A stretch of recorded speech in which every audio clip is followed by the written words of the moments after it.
Welcome to this amazing platform of our channel Pressure for Competitive Examinations and I am Piyush।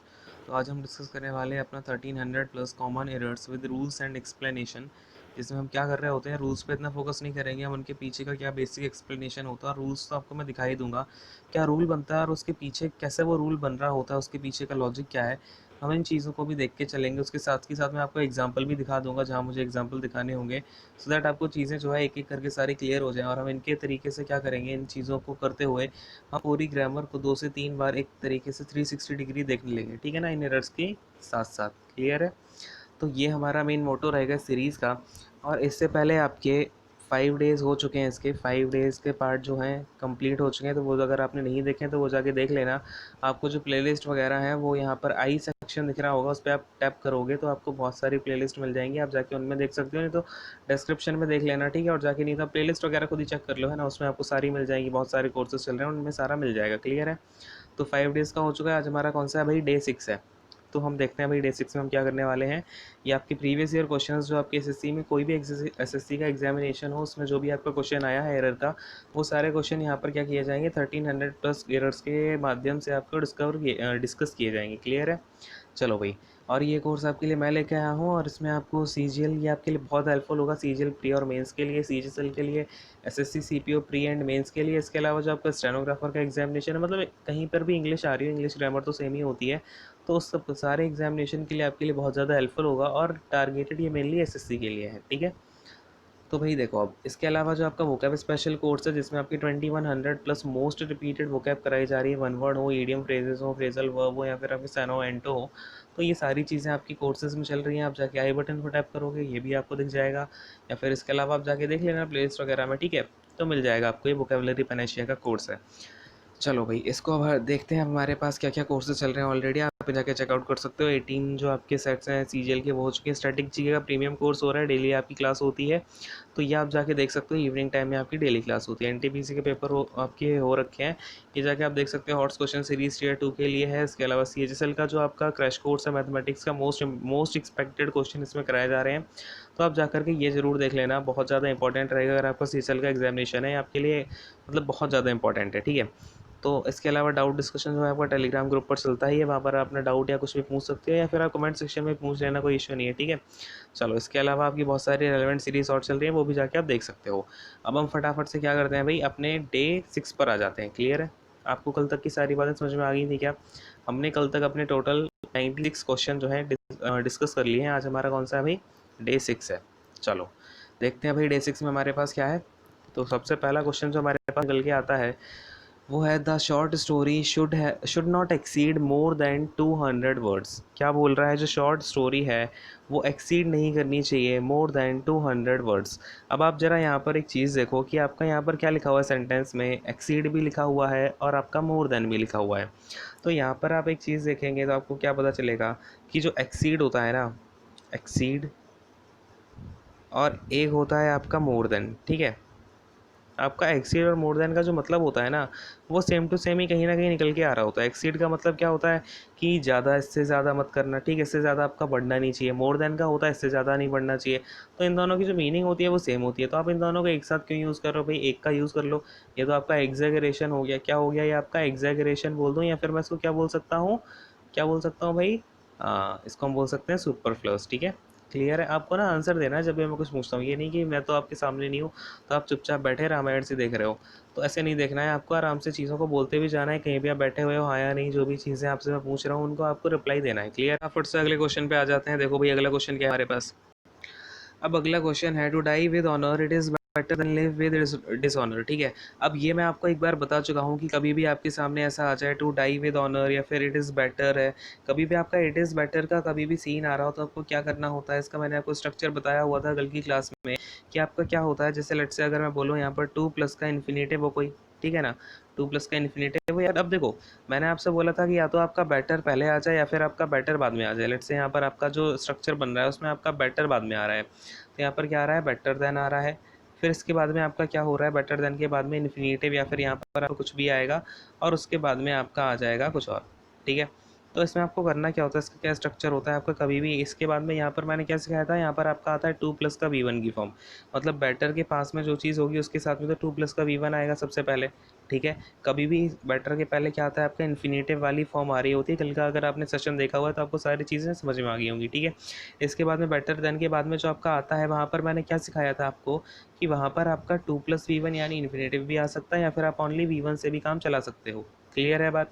तो अब देखो यहाँ पे क्या दे रखा है हमें, टू डाई विद ऑनर यानी कि ऑनर से मरना ज़्यादा अच्छा है टू लिव विद डिसऑनर, यानी कि यहाँ पर हम या तो टू लिव बोल देते हैं या लिव भी आपका करेक्ट ही होता है। तो इसको यहाँ पर आप एरर मार्क कर देना, ठीक है। मैंने क्या बोला यहाँ पर आपका 2+ अगला जो होता है ना, जो आपकी अगली वर्ब आ रही होती है वो 2+V1 यानी इन्फिनेटिव की फॉर्म की भी हो सकती है या फिर आपकी वो V1 फॉर्म की भी हो सकती है, कोई इशू नहीं है यहाँ पे, ठीक है। तो ये चीज़ें याद रखना, इसे आप एरर मार्क करके मत आ जाना, ये आपका नो एरर होगा। क्यों? क्योंकि यहाँ पर आपने पहले वाले में तो 2+V1 का यूज़ किया हुआ है, दूसरे वाले में आपने 2+V1 की प्लेस पे V1 का यूज़ कर लिया, कोई इशू नहीं है उसमें, ठीक है। तो इसका क्या हो जाएगा आपका नो एरर हो जाएगा। क्लियर है सबको? ठीक है ना। चलो हटाता हूँ इसको, अगले क्वेश्चन पर आते हैं। 98 तक अपने क्या है, it is I who is to blame for this bad situation, ठीक है। तो क्या है कि ये मैं हूँ जिसे ब्लेम करना चाहिए इस पूरी बैड सिचुएशन को। अब देखो यहाँ पे हु क्या है आपका, हु यहाँ पर रिलेटिव प्रोनाउन का काम कर रहा है कि नहीं कर रहा है? हाँ भाई। अब रिलेटिव प्रोनाउन है तो ये कौन से जो नाउन है कौन से नाउन को रिलेट कर पा रहा है, तो ये आई को रिलेट कर रहा है, ठीक है। जो इसका क्या है, एंटीसीडेंट है। अच्छा, अब ये एंटीसीडेंट क्या होता है भाई? एंटीसीडेंट, हाँ भाई, एंटीसीडेंट आपका क्या होता है? तो एंटीसीडेंट होता है जैसे अगर आप, मैं आपसे बोल रहा हूँ ये आपका रिलेटिव प्रोनाउन है नाउन, तो इससे ये जो आपका हु है, ठीक है, इससे पहले जो भी आपका नाउन होगा वो उसका क्या हो रहा होगा, एंटीसीडेंट हो रहा होगा, ठीक है। क्या है ये, जैसे हु है तो हु इसका क्या है, एंटीसीडेंट है। क्लियर है बात, समझ में आ गया? तो it is I who is to blame, ठीक है। और बेसिकली आपका यहाँ पर इट क्या है, इट आपका ये स्यूडो सब्जेक्ट है। क्या है ये आपका स्यूडो सब्जेक्ट, क्योंकि बेसिकली क्या कर रहा है, दूसरे सब्जेक्ट को रेफर करने में हेल्प कर रहा है, ठीक है। अब देखो यहाँ पर क्या हो जाएगा, और भी तोड़ दूँ क्या आगे? चलो और भी तोड़ देता हूँ मैं आपको। टू ब्लेम क्या होगा भाई, ये देखो 2+V1 की फॉर्म आ रही है कि नहीं आ रही है, तो ये क्या हो जाएगा अपना, इन्फिनेटिव हो जाएगा। क्लियर है? क्या हो जाएगा ये अपना, इन्फिनेटिव हो जाएगा। इसके बाद में क्या है, फॉर। फॉर का मैंने क्या बोला, जैसे अगर आपकी ये फॉर क्या है, प्रपोजिशन आ गई है, ठीक है। क्या आ गई है, प्रपोजिशन। तो इस प्रपोजिशन को क्या चाहिए, अपना ऑब्जेक्ट चाहिए। तो अब इसका ऑब्जेक्ट देखो आपको क्या दिख रहा है, तो इसका ऑब्जेक्ट मुझे दिख रहा है सिचुएशन। सिचुएशन क्या हो जाएगा, इस प्रपोजिशन का ऑब्जेक्ट हो जाएगा, क्या हो जाएगा, ये पीओ हो जाएगा। क्लियर है? अब क्या है, ये सिचुएशन को कौन बता रहा है, बैड क्या कर रहा है, सिचुएशन को क्वालिफाई कर रहा है। तो ये बैड क्या हो जाएगा भाई, इसका एडजेक्टिव हो जाएगा कि नहीं हो जाएगा, क्या हो जाएगा, एडजेक्टिव हो जाएगा। अब ये दिस क्या है, दिस किसको क्वालिफाई कर रहा है भाई, दिस बता रहा है कि दिस बैड सिचुएशन, यानी कि ये वाली सिचुएशन जो है। तो ये क्या हो जाएगा आपका, दिस डेमॉन्स्ट्रेटिव एडजेक्टिव हो जाएगा। क्या हो जाएगा, दिस किसी भी चीज़ के बारे में बताता है, दिस दैट, ये क्या होते हैं आपके, डेमॉन्स्ट्रेटिव एडजेक्टिव होते हैं। क्लियर है ना? हाँ भाई, समझ में आ रही हैं चीज़ें कि नहीं आ रही हैं? ऐसे आपको सेंटेंसेस को तोड़ना है, तभी आपकी चीज़ें जो है क्लियर हो पाएंगी। आप बोलते हो ना कि सर सेक्शन वाइज तो एरर हो जाती हैं, लेकिन जब मिसलेनियस आती हैं तो हो नहीं पा रही है। तो बेटा जब आपने सेक्शनल पढ़ लिया तो उसका यूज़ करना है ना पूरे सेंटेंस में। जैसे देखो यहाँ पे आपके सारे जो भी जो आपके पार्ट ऑफ स्पीच हैं धीरे धीरे यूज़ होके आ रहे हैं कि नहीं आ रहे हैं? हाँ भाई, क्लियर हो रहे हैं। तो इसी तरीके से आप जब चीज़ों करने लगोगे तो आपको जो सेपरेटली मिसलेनियस एरर होती है ना, मिसलेनियस होता है जो आपका, मिसलेनियस वाला सेक्शन भी आपका यहाँ पे कहीं ना कहीं पूरा हो जाएगा। क्लियर है? तो आपको इन चीज़ों पे बिल्कुल ध्यान दे के चलना है। बात समझ में आ रही है कि नहीं आ रही है? सबको समझ में आ गया? ठीक है। यहाँ पर तो आपका क्या होना चाहिए भाई, यहाँ पर आपका हु है। अब ये जो आप देखो, अब अपना ये तो आपको समझ में आ गया, ये हु वाला जो रिलेटिव प्रोनाउन है ये आई सब्जेक्ट के बारे में बता रहा है। तो अगर आई सब्जेक्ट है तो इसकी जो हेल्पिंग वर्ब ये आपको इज़ दिख रही है ना, ये इज़ किसके हिसाब से आनी चाहिए, ये आई के हिसाब से आनी चाहिए, यानी कि यहाँ पर क्या होगा, इज़ नहीं होगा, एम होगा। ठीक है, तो एरर पता चल गई। इसकी प्लेस पर आई एम लगाना है, यानी कि ऑप्शन नंबर 2 जो है आपका, वहाँ पर एरर निकल के आ रही है। क्लियर है? तो मेरा मतलब आपको यहाँ पर जो मोटो है वो बस सीधा सीधा एरर बताना नहीं है, उसके साथ साथ हमें क्या करना है, पूरा डिस्कशन करके चलना है कि भाई ये एरर कैसे आ रही है, पूरे सेंटेंस का पार्ट ऑफ स्पीच या क्या है, क्योंकि पता नहीं अगला क्वेश्चन आपका कहाँ से फ्रेम हो जाए, है ना। तो इसलिए हम इन सारी चीज़ों को कवर कर रहे हैं। क्लियर है? बात समझ में आ रही है? चलो इसको हटाता हूँ, अपने क्वेश्चन नंबर 99 पर आते हैं। देखो भाई, अब 99th में हमें क्या दे रखा है, Gauri told me his name after he left, यानी कि गौरी ने क्या किया है, अपना नेम बताया मुझे जब वो चला गया। अब यहाँ पर देखो, Gauri told me his name, Gauri ने मुझे अपना नाम बताया, ये वाला आपका टेंस किस में है भाई, पास्ट में है कि नहीं है ना। ये वाला एक्शन पास्ट में है। फिर इसके बाद में आफ्टर ही लेफ्ट, ये वाला एक्शन आपने, ये वाला एक्शन भी आपका पास्ट में है, ठीक है। बेसिक बेसिक में अगर बात करूँ, पास्ट पास्ट में दोनों। तो यहाँ पर हो क्या रहा है, पास्ट में आपके जब भी दो सेंटेंसेस का यूज़ हो, बात सुनना पड़ेगी ध्यान से, आपका अगर पास्ट में दो सेंटेंसेस का यूज़ हो तो हमें क्या करना पड़ेगा, बताना पड़ेगा कि ये जो दो एक्शन हुए हैं, ये जो दो एक्शन हुए हैं, इनमें से कौन सा एक्शन पहले कंप्लीट हुआ। यानी कि अगर मैं आपसे बोलूँ कि अर्लियर, है ना, कौन सा आपका जो एक्शन है वो अर्लियर कंप्लीट हुआ है। यानी कि अब दो सेक्शन, आपके दो सेक्शन आ रहे हैं और बीच में आफ्टर का है, तो इसका मतलब तो सीधी सी बात है कि कोई चीज़ पहले हुई है, उसके बाद मुझे पता चला है कि दूसरी चीज़ भी कोई कंप्लीट हुई होगी। क्लियर है? तो कभी भी आपके दो एक्शन होते हैं वो अर्लियर है, कौन सा पास्ट में हुए हैं, दोनों दोनों एक्शन क्या हुए हैं आपके पास्ट में हुए हैं। अब मुझे ये भी तो पता चलना चाहिए कि कौन सा एक्शन पहले हुआ है। तो मैंने देखा आफ्टर का यूज़ हुआ है, तो आफ्टर के बाद वाली चीज़ क्या होती है, पहले कंप्लीट हो रही होती है। तो आपकी पहले कंप्लीट हो गया, यानी कि वो चला पहले गया। क्लियर है? यानी कि जब वो चला गया तो उसके बाद में उस जो गौरी है, गौरी ने मुझे नाम बताया। ठीक है? उसका मतलब ये थर्ड पर्सन है कोई, मैं तीन लोग खड़े हुए हैं, एक गौरी है, एक मैं हूँ और एक ही पर्सन है। तो क्या हुआ, जब वो ही चला गया तो गौरी ने उसे मुझे उसका नाम बताया। ठीक है? तो क्या बात हो रही है, कभी भी अब समझना, कभी भी दो सेंटेंस पास्ट में आ गए तो जो पहले आपका सेंटेंस कंप्लीट होता है, क्या होता है, जो सेंटेंस आपका पहले कंप्लीट होगा वो होगा आपका पास्ट परफेक्ट टेंस में। ठीक है? जो एक्शन पहले होगा तो उससे हमें क्या पता चल जाएगा, पहले कौन सा हुआ है कंप्लीट, तो वो हो जाएगा आपका पास्ट परफेक्ट टेंस में। इसके बाद में जो आपका होता है कंप्लीट सेंटेंस बाद में। ठीक है? मतलब कि जो पहले हो गया उसके बाद में कुछ एक्शन हो रहा है, तो वो सेंटेंस किस में होगा आपका, सिंपल पास्ट में। ठीक है? ये दो चीज़ें ध्यान रहेंगी क्या? क्लियर है? कभी भी मतलब हमें पता होना चाहिए ना कौन सा एक्शन पहले कंप्लीट हो रहा है। ठीक है ना? चलो दूसरे कलर से दिखा देता हूँ अब मैं। अब Gauri told me his name, ये तो आपका करेक्ट है, ये आपका सिंपल पास्ट में है क्योंकि एक्शन बाद में हुआ है। अभी आफ्टर के बाद में क्या आ रहा है, ही लेफ्ट, तो यहाँ पर आपका ये सिंपल पास्ट में नहीं होना चाहिए, परफेक्ट में होना चाहिए। तो ये कैसा बनेगा, देखो जरा। अब मैं ये सारी चीज़ें हटा देता हूँ, आप देखो नोट डाउन करना हो कर लेना पॉज करके। ठीक है? हटा रहा हूँ, देखो। अब ही लेफ्ट की प्लेस पर आपका क्या आ जाएगा भाई, देखो यहाँ पर क्या आना चाहिए, ही हैड लेफ्ट। ठीक है ना? क्या आना चाहिए भाई, परफेक्ट टेंस आना चाहिए, तो पास्ट परफेक्ट आपका क्या हो जाएगा, ही हैड लेफ्ट हो जाएगा। क्लियर है ना? अब अगर मैं इसका आपको एक एग्जांपल देना चाहूँ तो कैसे दे दूँ भाई, देखो। जैसे कि आपको एक इसका एग्जांपल देता हूँ, द पेशेंट क्या हुआ भाई, पेशेंट मर गया, तो the patient died after after the doctor had come. Clear है? हैड कम, यानी कि बात क्या हो रही है, पेशेंट तो मर गया, कब मरा, डॉक्टर के आने के बाद मरा है। ठीक है? तो डॉक्टर उसका चेकअप करने आया और उसके बाद में क्या हुआ, पेशेंट जो है मर गया।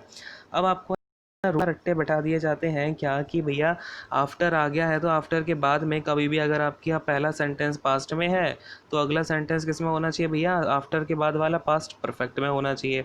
और अगर बिफोर आ गया तो इसके जो पहले सेंटेंस आता है वो पास्ट परफेक्ट में होना चाहिए, इसके बाद वाला टेंस आपका सिंपल पास्ट या सिंपल प्रेजेंट या वो सिंपल परफेक्ट है या वो आपका प्रेजेंट परफेक्ट या पास्ट परफेक्ट, जो भी चीज़ें हैं। मतलब आपको बस इतनी सी चीज़ें हटा दी जाती हैं। आफ्टर के बाद वाला किस में बनेगा, तो आफ्टर के बाद वाला बनेगा आपका परफेक्ट में। आफ्टर के पहले वाला किस में बनेगा, तो आफ्टर के पहले वाला बनेगा आपका सिंपल में। है ना? ऐसे बिफोर में पहले वाला आप परफेक्ट में बना दो और उसमें बाद वाला आप किस में बना दो भाई, सिंपल प्रेजेंट में बना दो। सिंपल आपका जो भी है टेंस आपको प्रेजेंट हो पास्ट हो उसमें बना दो। ठीक है? तो ऐसा रटने की कोई ज़रूरत ही नहीं है। आपके कई सेंटेंसेस आपको दिखेंगे जिसमें आफ्टर के बाद उसका मीनिंग ही नहीं निकल रहा होगा। तो बस इतना से समझो ना, जहाँ भी आपको एक्शन दिख रहा है ना कि आफ्टर के बाद क्या बात हो रही है यहाँ पे, जब वो चला गया, तो आप मीनिंग को ऐसे जब समझ लोगे ना कि इसके बाद ये हो रहा है, इसके पहले ये हो रहा है, बस उसमें आपको एक ही चीज़ याद रखनी है। जो चीज़ पहले कंप्लीट हो गई है उसमें आपको परफेक्ट का यूज़ कर लेना है, जो चीज़ बाद में, जो चीज़ आपकी बाद में कंप्लीट हो रही है उसमें आपको सिंपल टेंस का यूज़ करना है। ठीक है ना? तो ज़्यादा रटने की चीज़ें नहीं होती हैं, बस आपको लॉजिक समझना होता है। बेसिकली है तो आपकी इंग्लिश लैंग्वेज ही। ठीक है? कोई इतना बड़ा पहाड़ तो है नहीं कि यहाँ पे आप जाके रॉकेट साइंस लगाओगे। ठीक है? चलो खैर हटाता हूँ इसको। अगले क्वेश्चन पर आते हैं। क्वेश्चन नंबर 100 क्या है, John would have told you the truth if you had asked him. यानी कि जॉन क्या करता, तुम्हें सच बता देता अगर तुमने उससे पूछा होता। तो ये चीज़ मुझे बिल्कुल करेक्ट निकल के आ रही है कि इफ़ के बाद में क्या बोला है इसने कि if you had asked him. इसे ना आपको ये जो इफ़ वाले सेंटेंस होते हैं ना, आपने देखा होगा इफ़ पहले आता है, तो कोई दिक्कत नहीं है। आपका इफ़ चाहे आप यहाँ भी यूज़ कर दो चाहे यहाँ पे यूज़ कर दो। इसको आप कैसे लिख सकते हो, ऐसे भी लिख सकते हो, if you had asked him, यानी कि अगर तुमने उससे पूछा होता, आस्क्ड हिम, फिर आपका कॉमा आ जाएगा, यहाँ पर आ जाएगा John would have told you. ठीक है ना? अगर तुमने उससे पूछा होता, जॉन ने क्या किया होता, तुम्हें बता दिया होता, वुड हैव टोल्ड यू।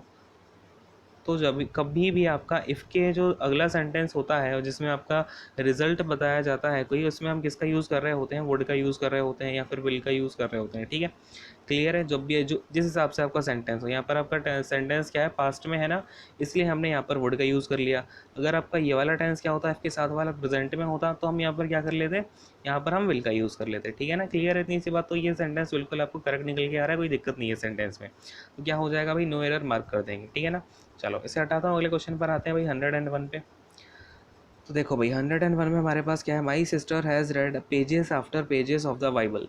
ठीक है, तो मेरी बहन ने क्या किया, पेज बाई पेज बाइबल पूरी पढ़ डाली है। अब कभी भी आपका क्या होना, किसी भी नाउन के साथ में आपका प्रपोजिशन हो, फिर ये नाउन रिपीट हो रहा हो।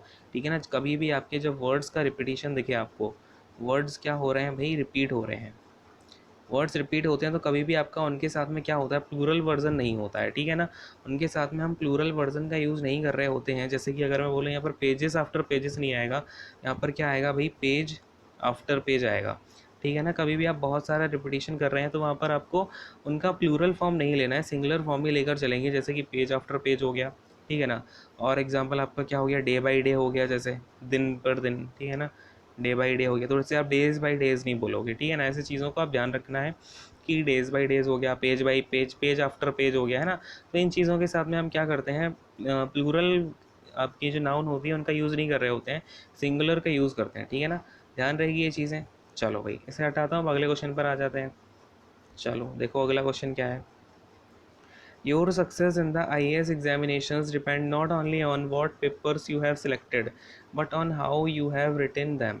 यानी कि जो आपका IAS का एग्जामिनेशन है वो इस पर ही डिपेंड नहीं करता है तुमने कौन से पेपर सेलेक्ट कर लिए, यानी कि तुमने ऑप्शनल कौन सा ले लिया, इस पर डिपेंड नहीं करता है। किस पर डिपेंड करता है, इस पर भी डिपेंड करता है कि तुमने उनमें लिखा क्या हुआ है। ठीक है ना, चलो भाई बात तो सच्ची है, कोई दिक्कत नहीं है यहाँ पे। देखो अब क्या आएगा यहाँ पर, ध्यान से देखते हैं। तो your success in the IAS examination, यानी कि तुम्हारी जो सक्सेस है IAS एग्जामिनेशन में, थोड़ा सा जब आपको बड़ा सेंटेंस दिख जाए तो आप क्या करने लगेंगे, वहाँ पर चीज़ों को थोड़ा सा तोड़ के चलेंगे। ठीक है ना, तो your success in IAS examination, your success तो क्या हो जाएगा, यहाँ पर सब्जेक्ट हो जाएगा। बेसिकली सक्सेस इसका सब्जेक्ट होगा और योर क्या कर रहा है, इसको एडजेक्टिव बन रहा है इसका। ठीक है ना, इन क्या हो जाएगा, प्रपोजिशन। IAS एग्जामिनेशन क्या हो जाएगा, इस प्रपोजिशन का ऑब्जेक्ट PO। ठीक है ना, डिपेंड्स हो जाएगी आपकी हेल्पिंग वर्ब। नॉट ओनली क्या हो जाएगा, कंजंक्शन हो जाएगा।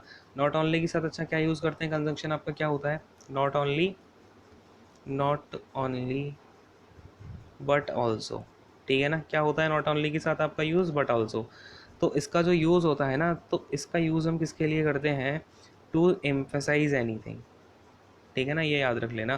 किसी भी चीज़ को हम, इन जो कंजंक्शन होता है आपका नॉट ओनली बट ऑल्सो, उस कंजंक्शन का यूज़ हम कब करते हैं, इसका यूज़ करते हैं हम किस चीज़ के लिए, किसी भी चीज़ को हमें जब एम्फेसाइज करना हो। ठीक है ना, जोर लगाना हो। तो ऑन क्या हो जाएगा, ऑन आपका प्रपोजिशन हो जाएगा। इसके बाद आपका पेपर्स आपका क्या हो जाएगा, यहाँ पर उस प्रपोजिशन का ऑब्जेक्ट हो जाएगा। इसके बाद में यू हैव सेलेक्टेड। अब ये देखो जरा, यहाँ पर आपका क्या आ गया, बट आ गया। ओनली इसने क्या बोला हुआ यहाँ पर, but on how you have written. तो आपका यहाँ पर बट नहीं आना चाहिए। मैंने आपको क्या बताया, नॉट ओनली के बाद क्या आता है आपका, बट ऑल्सो आता है। तो यहाँ पर क्या यूज़ होना चाहिए भैया, बट ऑल्सो यूज़ होना चाहिए। नॉट ओनली बिल्कुल गलत हो जाएगा। तो यहाँ पर हम बट ऑल्सो रख देंगे और यहाँ से चीज़ें हमारी बिल्कुल सही हो जाएंगी। एरर किसमें है, आपकी 3rd नंबर पर है। ठीक है ना, और अब आप मुझे यहाँ से एक चीज़ बताना कि, अब आप मुझे क्या बताओगे कि कभी भी आपका हार्डली, हार्डली के साथ आपका क्या यूज़ हो रहा होता है, वैन यूज़ होता है या देन यूज़ होता है। ठीक है, कंजंक्शन।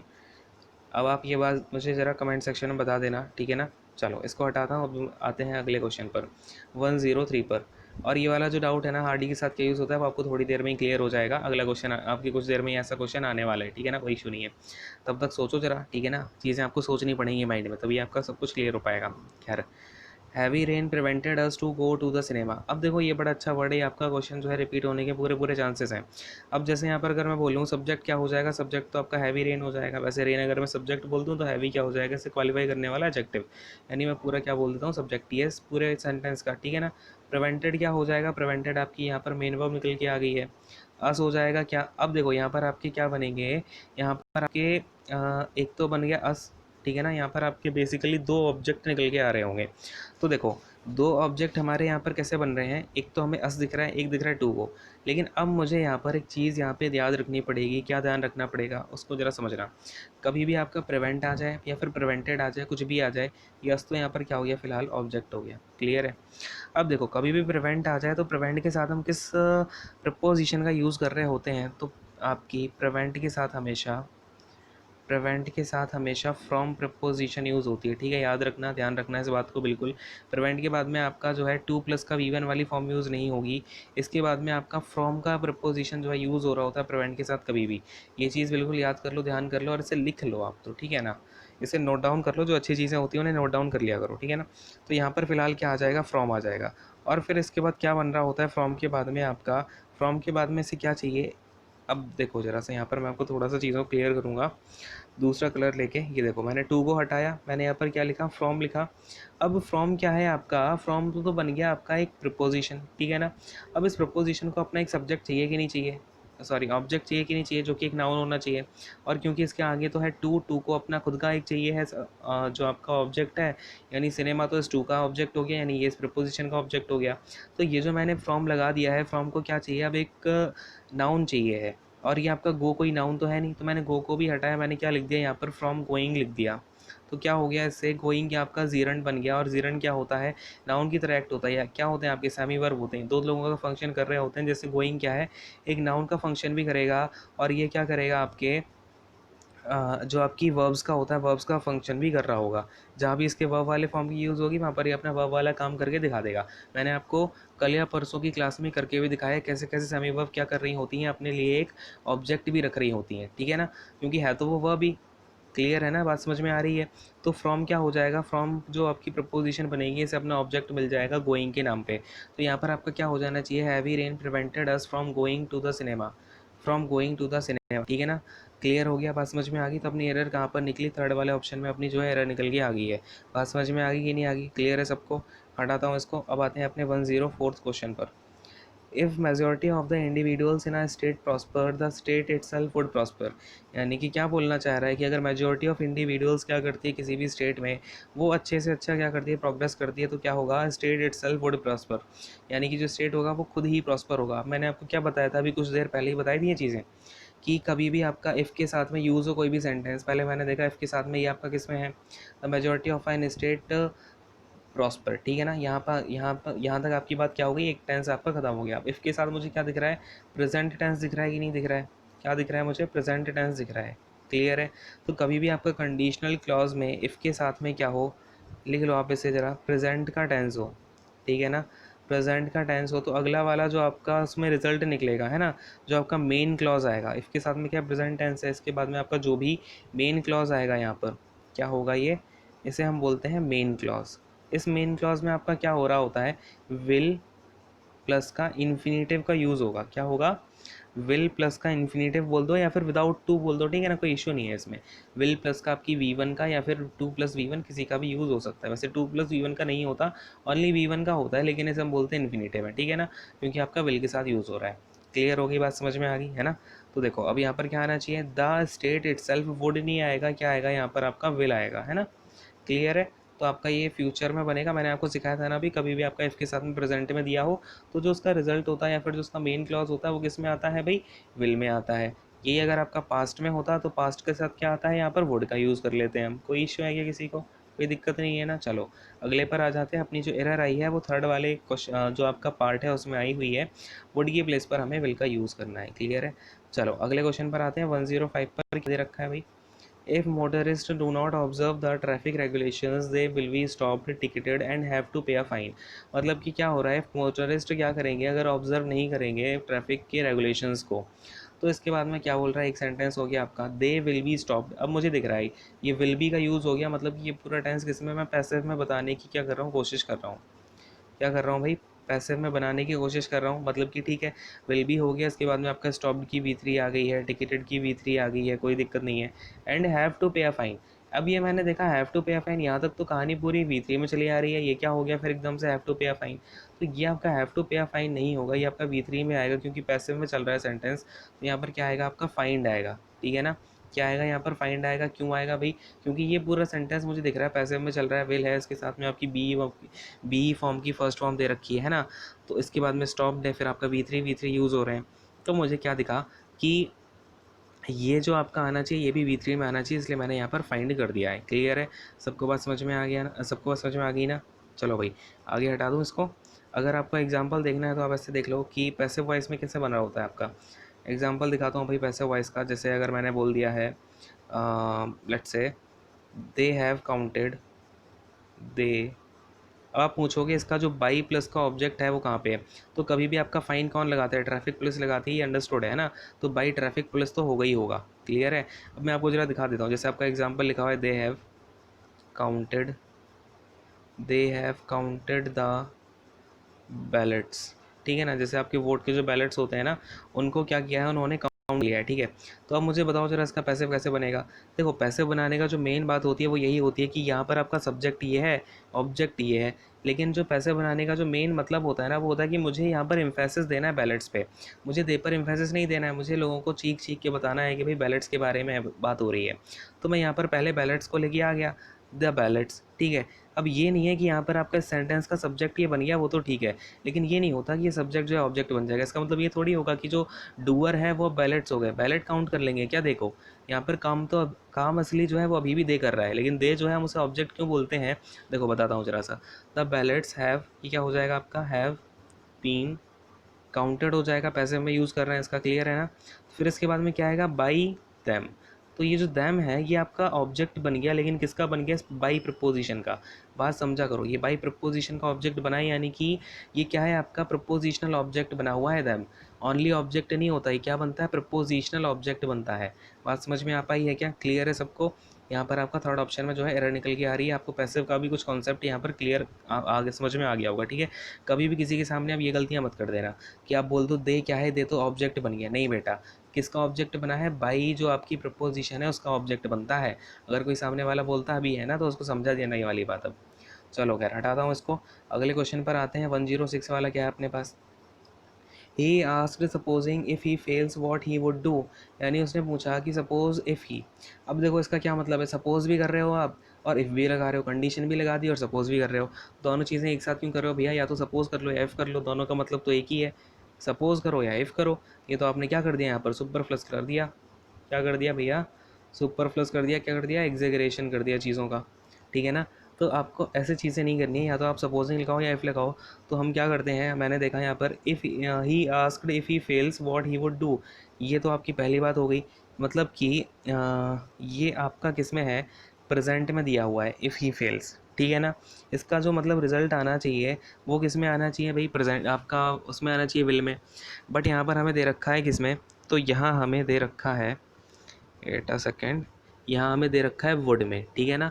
तो आपका अगर आप यहाँ से इफ़ को लगाते हो तो इफ़ को लगाने से आपको यहाँ भी चेंजमेंट करना पड़ेगा। फिर बात को समझना बिल्कुल ध्यान से, बहुत इंपॉर्टेंट एरर लग रही है ये। देखो क्यों, क्योंकि आपका यहाँ पर दो चीज़ें टिकी हुई हैं।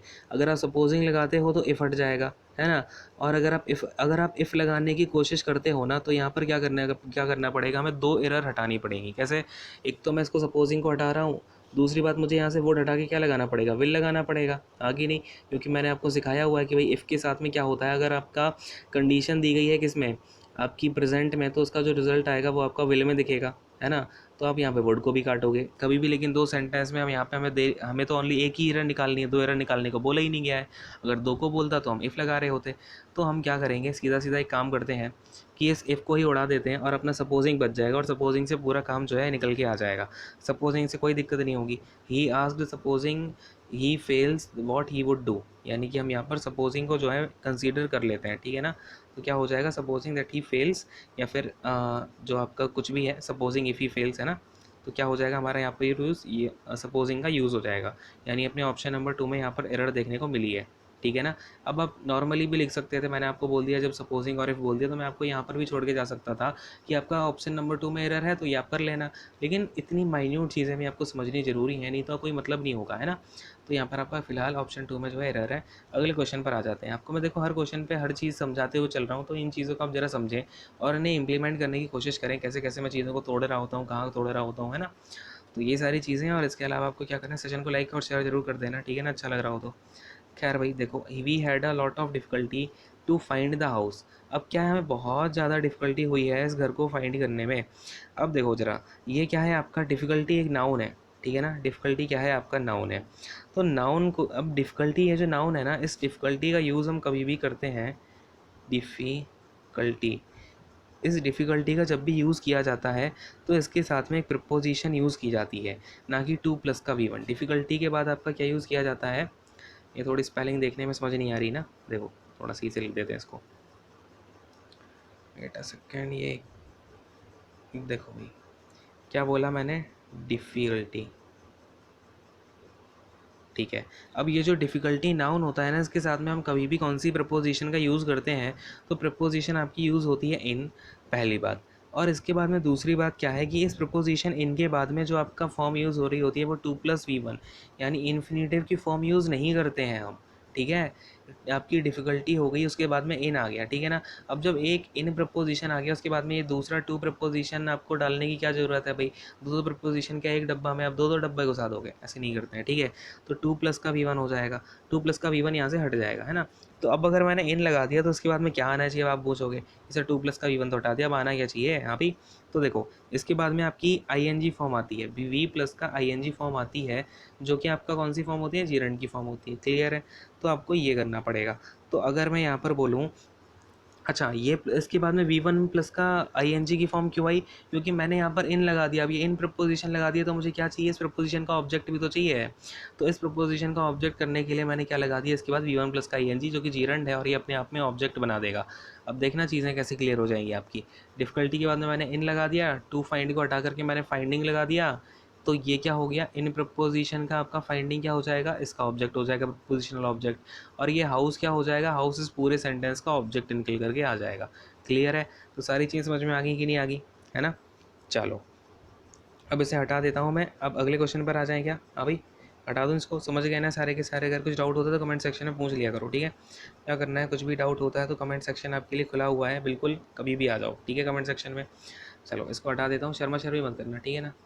बच्चे नहीं तो क्या करते हैं ना कि अरे मुझे तो बड़ी शर्म आ रही है, कैसे पूछूं मैं डाउट इतने छोटे छोटे, तो बेटा पूछ लो, अभी मौका है। देखो, patience as well as perseverance are necessary, यानी कि पेशेंस और उसके अलावा आप क्या करें, कॉन्टीन्यूसली लगे रहें किसी भी चीज़ में, परसेवरेंस से लगे रहें, तो ये दोनों चीज़ें क्या होती हैं, नेसेसरी होती हैं, ठीक है ना। अब ऐसा नहीं है कि आप पेशेंस लगाए बैठे हो, पेशेंस आपने कर लिया कि चलो एग्ज़ाम जब तक आएगा तब तक मैं पेशेंस लेके बैठा हुआ हूँ, लेकिन अब क्या है कि आप पहले डेली 4 घंटे पढ़ते थे, फिर आपने एक दिन 3 घंटे पढ़ लिया, फिर एक दिन 1 घंटे पढ़ लिया, फिर ज़ीरो, फिर आप अगले दिन 6 घंटे पढ़ लिए, ठीक है, फिर अगले दिन ज़ीरो।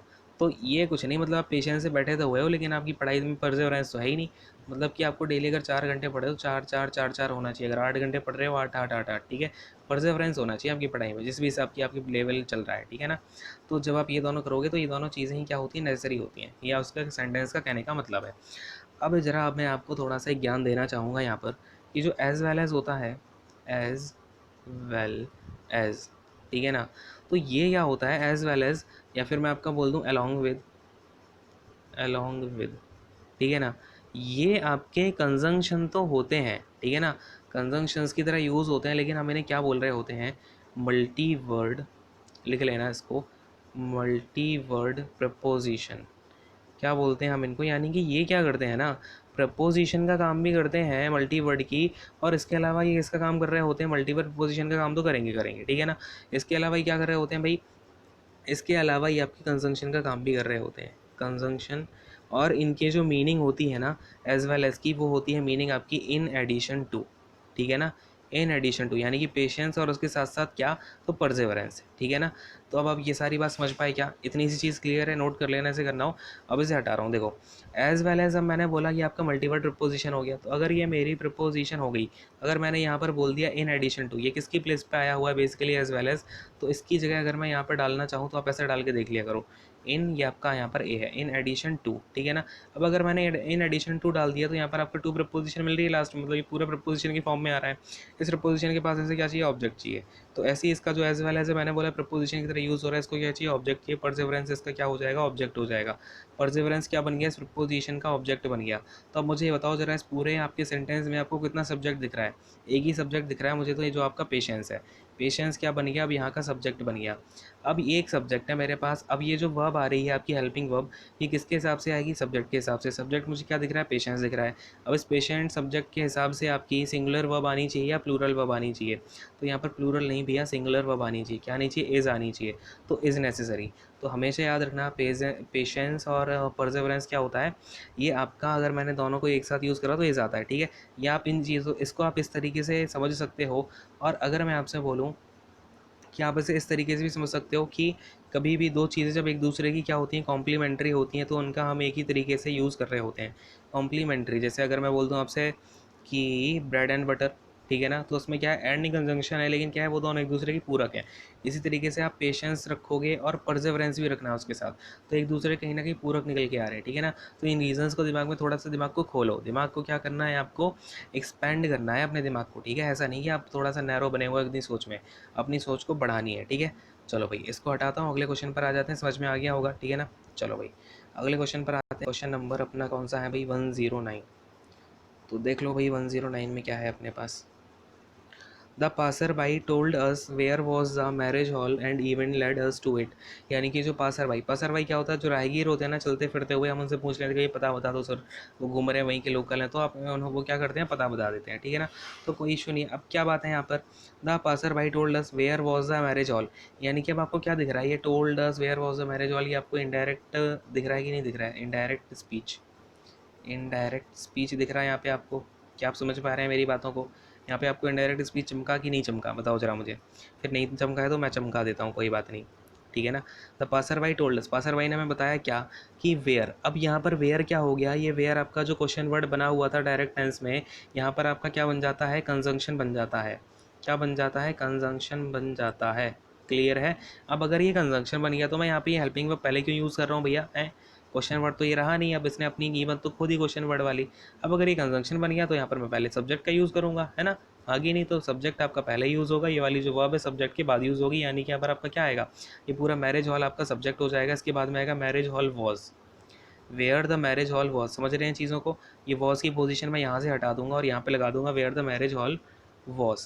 क्लियर हो गया, समझ में आ गया, दिमाग की बत्ती खुल पाई है भाई, क्लियर हो गया ना। चलो समझ में आ गया ना, ये अब सारी चीज़ें आपको क्लियर हो गई होंगी। तो यहाँ पे क्या होगा, आपका एरर आ गई सेकंड वाले ऑप्शन में, और ये हो जाएगा where the marriage hall was, ठीक है ना। चलो अब इसको हटाता हूँ, अगले क्वेश्चन पर आते हैं। आई होप कि क्लियर हो गया होगा, अगर कुछ डाउट आता है तो कमेंट सेक्शन में पूछ लेना, ठीक है ना, without any hesitation. Question number 110 पर आते हैं भाई। क्वेश्चन नंबर 110 क्या बोलना चाह रहा है, the increase in consumption is directly proportional to the increase in income.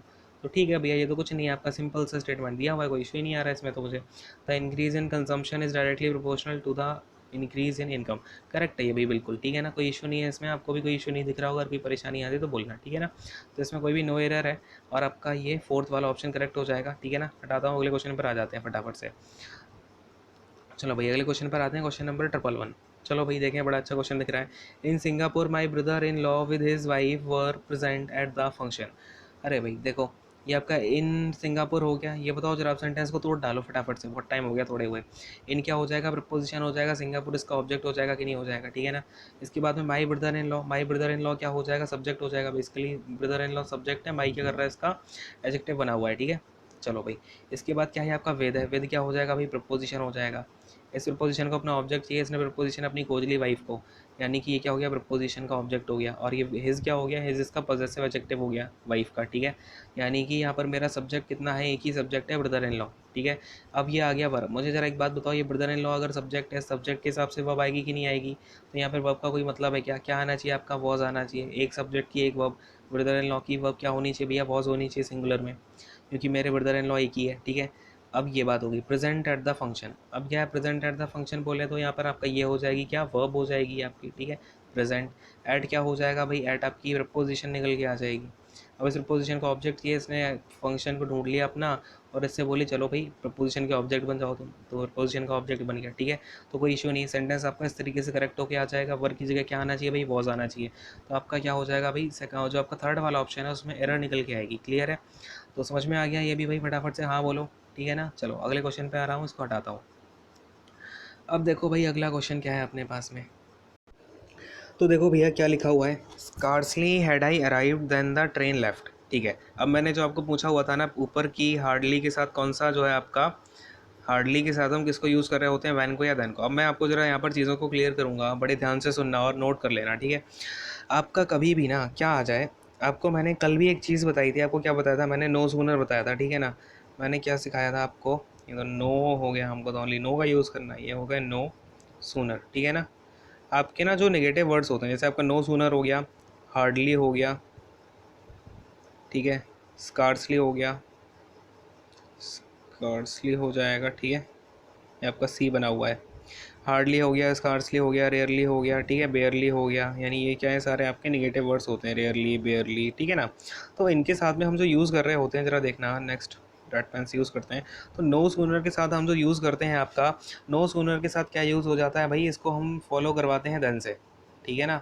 No sooner के साथ अकेला देन का यूज़ होता है, बाकी के जितने भी ये नेगेटिव वर्ड्स हैं इनके साथ आपका क्या यूज़ होगा, तो इनके साथ वैन का यूज़ होता है। इस चीज़ को नोट डाउन कर लो, बहुत ही ज़्यादा इंपॉर्टेंट चीज़ है, बहुत ज़्यादा डाउट्स आते हैं इससे, बहुत ज़्यादा क्वेश्चंस बनते हैं, ठीक है ना। तो इस तरीके का अगर क्वेश्चंस आते हैं तो आपको इस तरीके से बनने तो लाजमी है, ठीक है। तो नो सूनर के साथ आपका देन आता है, और फिर आपका हार्डली, बेयरली, स्केर्सली के साथ में वैन आता है। इसके साथ में अगर आप देन का यूज़ करोगे तो एरर हो जाएगी, ठीक है ना। और इसके साथ में वैन का यूज़ नहीं करना, इसके साथ में देन का यूज़ करना है, ठीक है ना। इन्हीं पे जो है चीज़ें आपकी बहुत बार घुमा देते हैं वो। अब देखो जैसे ये है, स्कार्सली हैड आई अराइव्ड, हाँ। और ये जो नेगेटिव वर्ड्स होते हैं, मैंने सिखाया था ना पिछली क्लास में कि इनके साथ क्या होता है, आपका इन्वर्जन हो रहा होता है। इन्वर्जन क्या होता है, आपकी हेल्पिंग वर्ब जो है वो पहले आ जाती है, ठीक है ना। क्या होता है इनके साथ में, इन्वर्जन होता है, पता है ना आपको ये वाली चीज़, कल मैंने समझा था, इसलिए बोलता हूँ सारे लेक्चर देखा करो, कहीं ना कहीं आपको जुड़ी हुई चीज़ें मिलेंगी।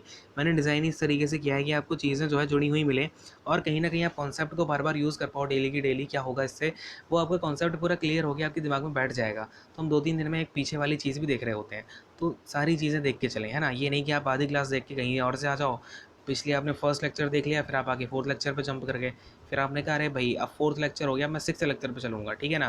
मैं तो एक एक क्लास जंप करने वाला हूँ, तो ऐसे जंप करने से कुछ नहीं होगा, ठीक है ना। क्या पता आप इधर से इधर जंप कर रहे हो, पीछे में गिर जाओ, है ना। तो ऐसा मत करना, बात को समझो।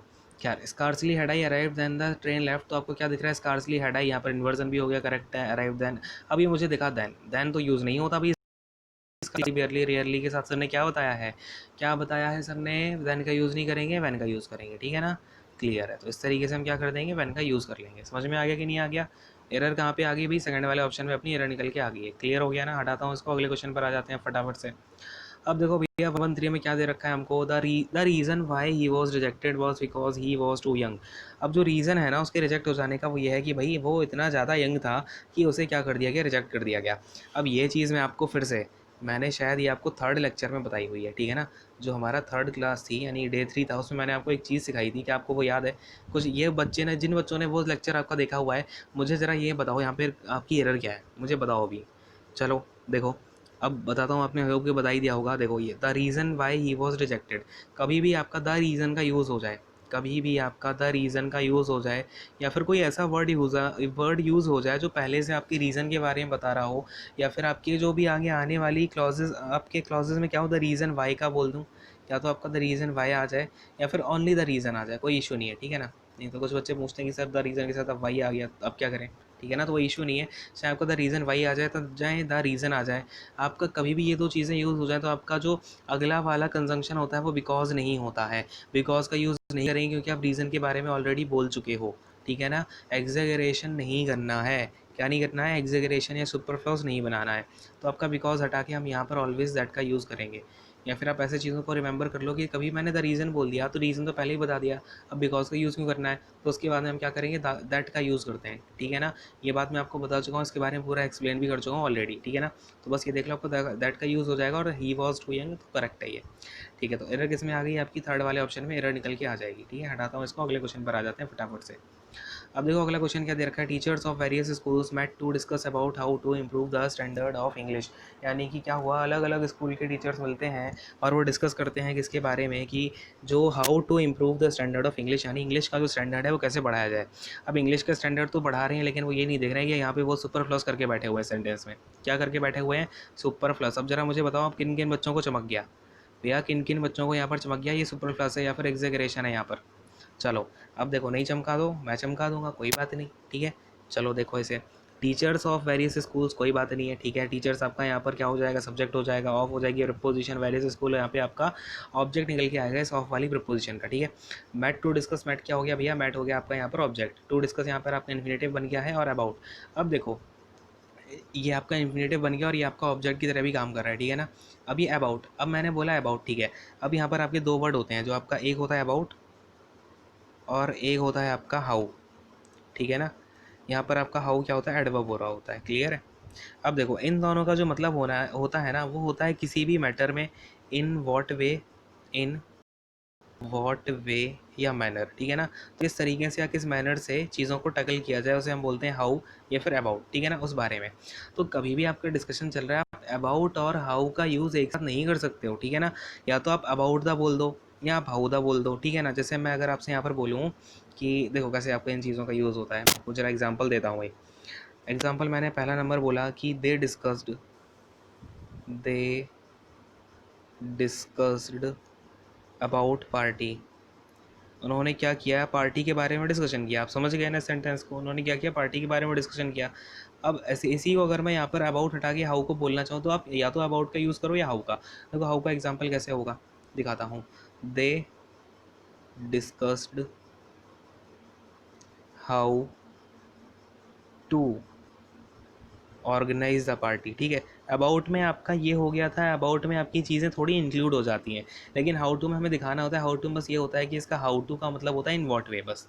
तो इन वॉट वे ऑर्गेनाइज, और अबाउट में क्या होता है ना, जो चीज़ आपकी पार्टी है, पार्टी को क्या करोगे, ऑर्गेनाइज ही करोगे, है ना। तो ऑर्गेनाइज द पार्टी ऐसे बोल दो, क्लियर है।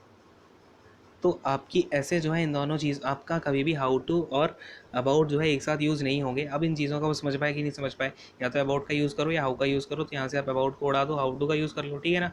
हाउ टू इम्प्रूव आपका लिखा हुआ है ऑलरेडी, क्योंकि आपका इम्प्रोवाइजेशन की बात हो रही है, जैसे यहाँ पे ऑर्गेनाइजिंग की बात हो रही थी, तो इसलिए मैंने हाउ टू को रख लिया। तो मेरी चीज़ें जो है यहाँ पर क्लियर हो जाएंगी, ठीक है ना।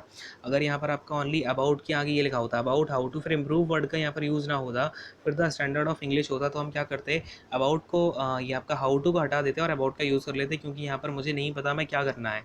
लेकिन यहाँ पर मुझे दे रखा है इम्प्रूव, जैसे यहाँ पर मुझे ऑर्गेनाइज दे रखा है, वैसे यहाँ पर मुझे इम्प्रूव दे रखा है, तो मैं क्या करूँगा, हाउ टू का यूज़ कर लूँगा, अबाउट को हटा दूंगा।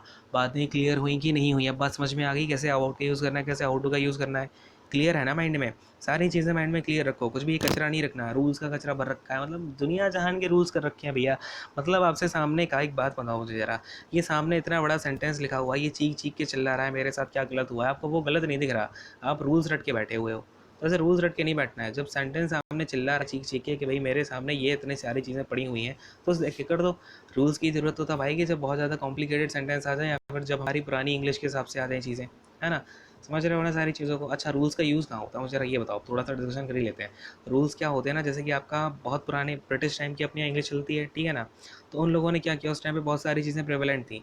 जैसे उस टाइम पे आपकी वुमेन काम करने नहीं जाती थी, तो उन्होंने क्या किया कि भाई हर जगह कोई प्रोफेशन हो, अगर वहाँ मुझे प्रायोरिटी देनी है तो मैं क्या करता हूँ, ही का यूज़ कर लेता हूँ, जबकि आपका वहाँ पर होना चाहिए ही या फिर शी आज के टाइम से। लेकिन क्या हुआ, उस टाइम पे अब काम ही नहीं करती थी वुमेन, तो उन्हें पता है कि भैया ही होगा ये पर्सन, तो उन्होंने ही का यूज़ करना शुरू कर दिया, बोले कि भैया ही को ही प्रेफर कर लो, ठीक है ना। तो ऐसी चीज़ें होती हैं। अब आज के टाइम पे अगर आप बोलो ही को प्रेफर करते हैं, तो ये रूल थोड़ी है, ये तो पहले से चीज़ें चली आ रही हैं तो चली आ रही हैं। अब ग्रामर में हो गया तो हो गया, जो ग्रामरियन थे वो तो चले गए, उनसे लड़ोगे, लड़ भी नहीं सकते आप, है ना। तो यही चीज़ें हैं। खैर हटाता हूँ, अगले क्वेश्चन पर आते हैं 115 पर। खैर भाई देखो अगला क्वेश्चन क्या है अपना, his tradition bound attitude had to be a constant source of dissatisfaction among the younger members of the family. उसके जो ट्रेडिशन बाउंड एटीट्यूड है ना, वो कांस्टेंट डिससेटिस्फैक्शन है, जो उनकी फैमिली होता है ना, कि आपके देखो अभी यही बात हो रही है कि जो पहले के ट्रेडिशन के सब चीज़ें सेट हो गई वो हो गई। अब वो सोचो, बहुत पहले के जो आपके लट से बहुत पुराने ग्रामेरियन हैं आपकी फैमिली में, उन्होंने बोला नहीं भैया ही प्रेफर करेंगे हम तो जो न्यू वाले होंगे आपके वो बोलेंगे अरे लड़की लड़के सब बराबर हैं आज के टाइम पे, ही कैसे, आप ही अच्छी दोनों को यूज़ करो, ठीक है ना। तो इस चीज़ से क्या हुआ, डिससेटिस्फैक्शन आपका फैमिली में क्रिएट हो गया, क्लियर है, बस को समझ पा रहे हैं, ठीक है। चलो खैर देखते हैं भाई इसमें कहाँ एरर आ रही है, कैसे क्या हो रहा है। तो भाई अब देखो जरा इसे ध्यान से, His tradition bound attitude had to be a constant source of dissatisfaction among the younger members of the family. एक एक करके हम इसको अब क्या करेंगे, तोड़ते हैं। देखो भाई, यहाँ पर मैं सबसे पहले देखता हूँ कि ये ट्रेडिशन बाउंड एटीट्यूड। तो यहाँ पर आपका क्या है भाई, एटीट्यूड, या फिर मैं बोलूँ ट्रेडिशन बाउंड एटीट्यूड, ये पूरा आपका सब्जेक्ट बन जाएगा। लेकिन अगर आप एटीट्यूड को सब्जेक्ट मानना चाहते हो तब भी दैट्स ओके, क्योंकि ट्रेडिशन बाउंड क्या कर जाएगा, फिर इसको क्वालिफाई करने वाला एडजेक्टिव बन जाएगा। ठीक है ना, क्या बन जाएगा, ये आपका एडजेक्टिव बन जाएगा। क्लियर है। इसके बाद में जो हेज़ है, हेज़ आपका अगेन एटीट्यूड को ही, इसका ही एटीट्यूड है ना, तो हेज़ क्या कर रहा है, एटीट्यूड को ही डिफाइन कर रहा है, क्वालिफाई कर रहा है, तो ये भी क्या हो जाएगा, एडजेक्टिव हो जाएगा, उसका पॉजिटिव एडजेक्टिव हो जाएगा ये। क्लियर है। तो इतनी कहानी कंप्लीट हो गई। इसके बाद में क्या आता है, हेड आता है। हेड तो इसकी क्या हो जाएगी भाई, यहाँ पर आपकी मेन वर्ब निकल के आ जाएगी। क्लियर है, ही हैड। इसके बाद में टू बी, ये टू क्या हो जाएगा भाई, प्रपोजिशन हो जाएगा। इस बी क्या हो जाएगी, बी इसकी क्या हो जाएगी भाई, प्रपोजिशन का ऑब्जेक्ट हो जाएगा। इसके बाद में अ कांस्टेंट सोर्स ऑफ डिससेटिस्फैक्शन, तो ये कांस्टेंट सोर्स क्या हो जाएगा, यहाँ पर सोर्स आपका हो जाएगा ऑब्जेक्ट, सोर्स हो जाएगा आपका यहाँ पर ऑब्जेक्ट बनेगा इसका सेंटेंस का, और ये कांस्टेंट क्या हो जाएगा, उस ऑब्जेक्ट का ही आपको क्वालिफाई करने वाला एडजेक्टिव हो जाएगा। क्लियर है, बात समझते जाना हर चीज़ को। अब बिल्कुल मेरे वर्ड्स पे बहुत ज़्यादा ध्यान दिया करो। मैंने देखा कई सारे बच्चे वर्ड्स पे ध्यान नहीं देते, इसके बाद डाउट्स पूछते हैं, क्योंकि आप मतलब सुनते ही नहीं हो ना ध्यान से। एक बार चीज़ों को सुना करो, मैं बोलने की क्या कोशिश कर रहा हूँ, ठीक है ना। दिमाग बिल्कुल जब लेक्चर में है तो लेक्चर में ध्यान रखा करो, ठीक है। खैर, ऑफ का मतलब क्या होता है, प्रपोजिशन होता है, और डिससेटिस्फैक्शन का मतलब क्या होता है, ऑफ के बाद में अगर ये डिससेटिस्फैक्शन आ गया तो इस प्रपोजिशन का ये ऑब्जेक्ट बन जाएगा कि नहीं बन जाएगा, बोलो हाँ। क्लियर है। ऑफ के बाद अगर ऑफ प्रपोजिशन इसका ऑब्जेक्ट चाहिए तो डिससेटिस्फैक्शन इसका ऑब्जेक्ट बन जाएगा। फिर आ गया एमंग, एमंग अगेन एक प्रपोजिशन आ गई भाई, तो इस प्रपोजिशन का ऑब्जेक्ट क्या बनेगा भाई, इस प्रपोजिशन का ऑब्जेक्ट बनेगा आपका मेंबर्स, क्योंकि मेंबर्स क्या है, एक नाउन है। तो ये आपका क्या बन जाएगा, इस प्रपोजिशन का ऑब्जेक्ट बन जाएगा, यानी पीओ बन जाएगा।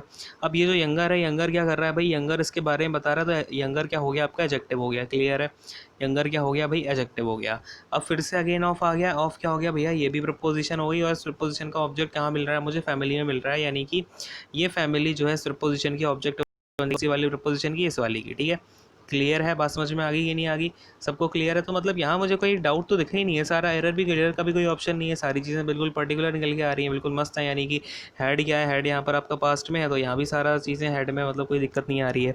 तो बस सेंटेंस का उन्होंने ऐसे ही उल जुलूल बड़ा कर दिया है, ज़्यादा कुछ इसमें है नहीं, मतलब सारी चीज़ें करेक्ट निकल के आ रही है, तो हमारा आंसर क्या हो जाएगा, नो एरर हो जाएगा। ठीक है ना, तो नो एरर यहाँ पर हम बिल्कुल राइट टिक कर देंगे और आगे बढ़ जाते हैं फिर फटाफट से। ठीक है ना, क्लियर है भाई सबको, चलो आगे आ जाओ, हटाता हूँ इसको।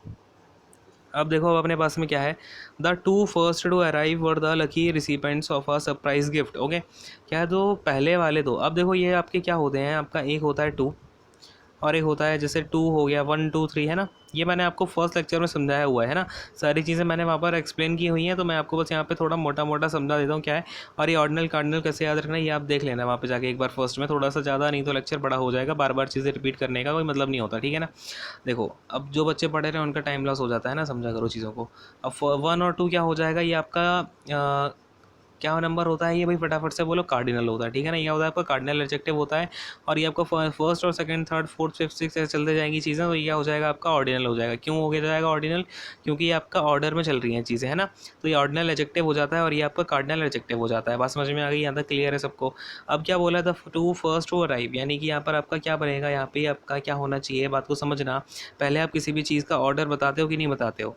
अब ये पूरा मैंने एक्सप्लेन किया हुआ है क्यों ऑर्डर पहले आता है कार्डिनल से, पहले वो आप जाके प्लीज़ देख लेना, आपको सारी चीज़ें वहाँ से क्लियर हो जाएंगी, मैंने विद एग्जांपल सारी चीज़ें वहाँ पे करा रखी हैं। ठीक है ना, अब देखो ऑर्डर क्यों पहले आता है, बस बता देता हूँ। बेसिक बेसिक क्या है कि आपका ऑर्डर, कोई भी चीज़ आपकी ऑर्डर से लगी होगी पहले, जब आपकी ऑर्डर से होगी तभी तो आप जाके उसकी चीज़ों को देख के कर पाओगे, है ना।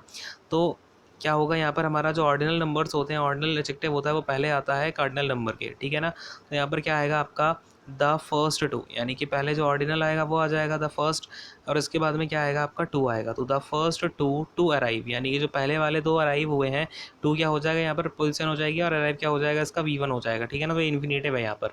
इसके बाद में आपका वर्ब क्या हो जाएगा भाई, इसकी यहाँ पर आपकी मेन वर्ब भी निकल के आ रही है। ठीक है ना, द लकी रेसिपेंट्स क्या हो जाएगा, इसका ऑब्जेक्ट हो जाएगा, ऑफ आपका अगेन प्रपोजिशन, और सरप्राइज गिफ्ट क्या हो जाएगा इसका, इस वाली प्रपोजिशन का ऑब्जेक्ट हो जाएगा, और यहाँ पर गिफ्ट आपका बेसिकली ऑब्जेक्ट होगा, सरप्राइज क्या है इसका एडजेक्टिव है। क्लियर है, गिफ्ट का एडजेक्टिव क्या है, सरप्राइज है, क्योंकि वो क्या कर रहा है, क्वालिफाई कर रहा है कैसा गिफ्ट है भैया, सरप्राइज गिफ्ट है। ठीक है ना, तो ये सारी चीज़ें क्लियर होगी, समझ में आ गई। यहाँ पर एरर कहाँ पे आपके ऑप्शन नंबर 1 में, जहाँ पर हमें क्या करना है, टू फर्स्ट को हटा करके द फर्स्ट टू करना है। क्लियर है ना, चलो अब हटाता हूँ, अगले क्वेश्चन पर आ जाते हैं फटाफट से। क्लियर है ना सबको, यहाँ तक सारी चीज़ समझ में आ गई होंगी।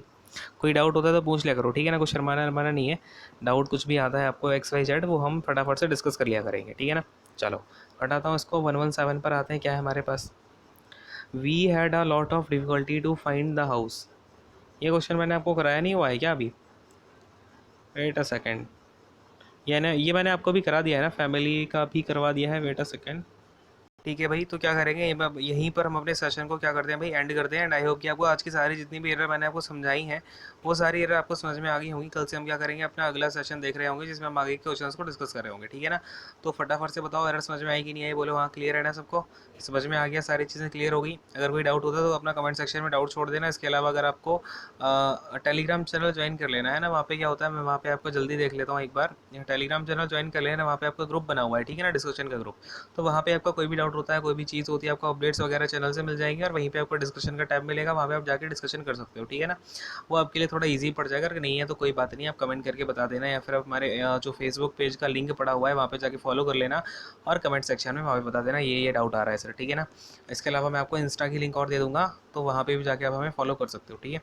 तो ये सारी चीज़ें हैं। इसके अलावा अगर कुछ भी डाउट होता है पूछ सकते हो। एंड आपकी जो और भी क्लासेस चल रही हैं उन्हें ज़रूर देखा करो, वोकैब सेशन ज़रूर देखना है आपको, ठीक है ना। वोकैब सेशन बहुत ज़्यादा इंपॉर्टेंट है आपके लिए और वो चल रहा है, तो आप जाके उसे ज़रूर देख लेना। उसमें जितनी मीनिंग्स करवा रही है आपको मैम, वो आपको बहुत ज़्यादा बिल्कुल याद हो जानी चाहिए, बिल्कुल बहुत ज़्यादा इंपॉर्टेंट है वो आपके लिए, अगर आपको CCSL में अच्छा एग्जाम में स्कोर करना है, ठीक है ना।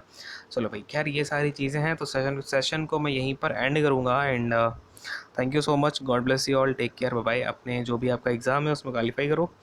चलो भाई।